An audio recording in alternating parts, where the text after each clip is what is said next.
Desde da Bíblia, importante a gente aprofundar a palavra, porque a palavra é a riqueza que nós recebemos de Deus, visto que nós não somos uma religião que tem uma revelação absolutamente fora da realidade humana. Deus se revela a seres humanos que fazem uma experiência com Ele e nele. E dessa experiência primária, nós chamamos o Antigo Testamento ou o Primeiro Testamento, e dessa experiência com Cristo pessoalmente, mas também com o seu corpo na vida da igreja, nós chamamos Novo ou Segundo Testamento. Essa é a palavra de Deus. Mas eu me pergunto, por que Jesus incomodava tanto a sociedade da época? Por que as palavras de Jesus causavam tanto ódio? Por que um homem que cura, por que um homem que traz sinais de libertação para um povo desperta tanto ódio? Eu não consigo entender. Mas se eu olho a igreja, que é o corpo de Cristo, que ao longo dos séculos, na maioria dos momentos, está também do lado do pobre, está do lado do que sofre, é acusada de milhares e milhares de absurdos, porque está do lado daquele que precisa libertar, e o tempo da libertação não é um tempo que eu posso passar para amanhã, nem para depois da manhã. É um tempo que tem que começar agora. É um tempo que deveria ter começado ontem, porque a instauração do reino de Deus começou por ocasião da encarnação de nosso Senhor Jesus Cristo, e abriu-se ao mundo por ocasião da sua morte e ressurreição. Então, estamos aqui. Estamos aqui não para fazer uma revolução social, não, nem ao menos uma revolução política, mas estamos aqui para salvar o homem de quem? Do diabo ou dele mesmo? Quem faz mais mal ao homem? É o diabo ou ele mesmo? É claro que o diabo é capaz de influenciar-nos negativamente, e quem faz essa experiência do pecado vive no diabo, vive sobre o jugo do diabo e não o jugo de Jesus, como diz a palavra. Mas eu vejo o homem tomando as vezes do diabo para ser algoz do próprio homem, destruidor do próprio homem, perseguidor do próprio homem, escravizador do próprio homem, ladrão do próprio homem. E a gente não rouba o homem, não destrói o homem apenas com uma arma. Nós destruímos o homem com a palavra. Nós destruímos os outros quando roubamos dos outros a esperança. E Jesus vem sempre ser, longe de qualquer preceito e preconceito, inclusive religioso, aquele que estende a mão como o libertador de toda condição. E ele só é o libertador de toda condição porque a cruz, o poder da cruz confere a Jesus não apenas um título, mas essa honraria, essa autoridade que nos dá o nome de Jesus, que é uma autoridade julgadora do céu e da terra, mas que julga para libertar. A grande pergunta, então, hoje, com as nossas mãos ressequidas para o trabalho, porque tem uma força muito grande dizer que as mãos estão secas, se naquela época não havia nenhum tipo de previdência, nem o trabalhador que tivesse a mão seca possivelmente, se não fosse rico, ficaria, à mercê dos seus parentes, à mercê das esmolas, como muitas vezes vive a maioria do nosso povo brasileiro, que a gente comemorou no último final de semana a nossa independência da colônia portuguesa, mas temos muitos irmãos ainda que são subjugados e muitas vezes têm as suas mãos secas para o trabalho, porque quem nos governa não cria condições para que todo mundo esteja disposto a uma vida de trabalho e tenha o mínimo para ter dignidade na vida. Por isso ainda a gente continua perseguidos.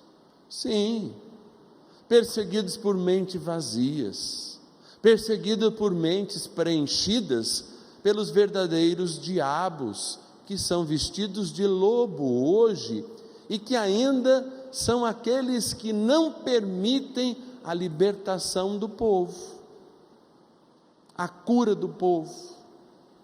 Nós ainda somos um povo que, depois de 2000 anos de termos recebido não uma cura qualquer, mas a cura do maior do nosso mal, o salário do nosso pecado, que é a morte, ainda somos subjugados pelo medo da morte. Olha que coisa doida! 2000 anos depois de termos sido libertados da morte, ainda temos medo da morte.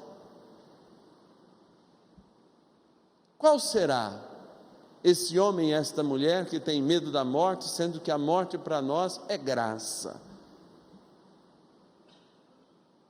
A morte para nós é penhor de salvação. Aí eu começo a pensar também cá com os meus botões.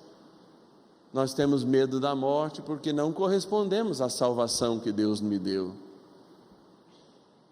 Será que também nós somos subjugados, ou seja, nós colocamos-nos abaixo de leis que são absolutamente exteriores, mas que não deveriam mandar no nosso coração, quando nós também não somos instrumentos de paz para o outro, de libertação, de justiça? Será que nesse arcabouço, nessa coisa religiosa que a gente tem na nossa cabeça, a religião de fato de Jesus Cristo está muito mais distante da nossa vida cristã do que nós imaginamos, porque nós nos subjugamos a uma doença, nós nos subjugamos, nos colocamos por baixo a uma situação e não confiamos naquele que, não importa sábado, domingo, não importa a hora, pode nos libertar. E não é falta de fé, porque se falávamos do diabo, até ele tem fé. Não falta fé, falta atitude, porque o que Jesus tem diante daquele homem é uma atitude libertadora. É uma atitude que diz assim: todo mundo está me observando e eu vou cair nessa cilada, mas mesmo caindo nessa cilada, eu não vou deixar de libertar, porque esse homem precisa se sustentar, ele precisa da força dessas mãos. É interessante como Jesus não está preocupado com o que pensam dele. Ele é tão maduro que ele não está preocupado com quem irá julgá-lo e condená-lo à morte por ter feito o bem,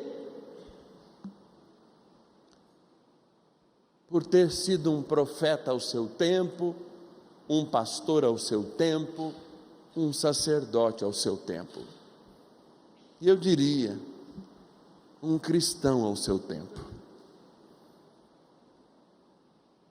Eu me pergunto quais os sinais que devem acompanhar esse pobre padre da roça para se parecer um pouco mais com Jesus. E talvez todos nós aí de casa, dos rincões do nosso Brasil, pela internet no mundo inteiro, peregrinos aqui no Santuário da Vida, mas sobretudo peregrinos nesta vida, deveríamos nos perguntar: como nos aproximarmos mais daquele que não se importa o que estão pensando, é quem profetiza, é quem liberta, é quem transforma. E talvez hoje poderíamos perguntar sobre o jugo de quem caminhamos.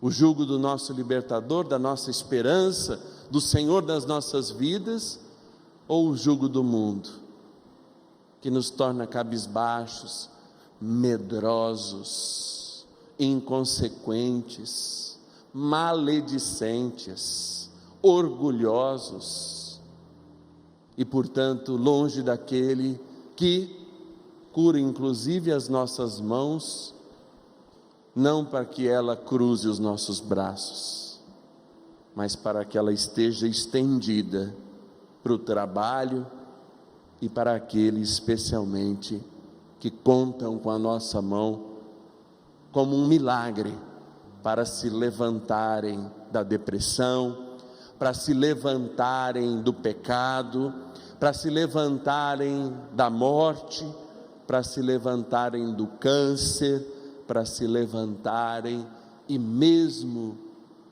diante da morte terem esperança no único Salvador do universo, do qual nós chamamos de irmão, do qual nos deu um Pai e do qual enviou sobre nós o seu Espírito. É assim que nós nos encontramos, sempre diante de uma escolha, mas confiando sempre que o Senhor é o nosso tudo, a nossa certeza, de hoje e de amanhã e de sempre. A minha glória e salvação estão em Deus. A minha glória e salvação estão em Deus. Vamos cantar com o salmista. A minha glória e salvação estão em Deus. A minha glória e salvação estão em Deus. Louvado seja o nosso Senhor Jesus Cristo.